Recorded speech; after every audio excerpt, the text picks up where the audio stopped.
Hello mga mare!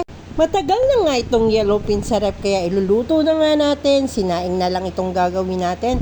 Pero lalagyan natin ng konting karne ng baboy para mas malinamnam ang lasa nito. Nagsama-sama na nga sa kawali itong ating baboy, yung ating isda at saka yung mga pampalasang sibuyas. Nilagyan din nito ng tubig, tapos nilagyan ng 2 siling green. At pagkatapos tinimplahan ng patis, paminta, at tinakpan ito. Pakukuluin ito ng matagal hanggang sa ito'y maiga.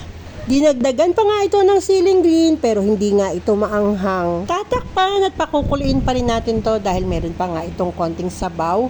At nang halos matutuyo na, ito na, binuksan ko na ulit at tinilagay ko na nga yung konting talbos ng kamote. Ay, sipang sama na rin to dahil masisira nga lang ito sa rep. Tatakpan at pakukuluin lang natin to ulit ng mga ilang minuto at syempre, maya-maya nga ay naluto ng rin yan. At yan na guys na naging pananghalian.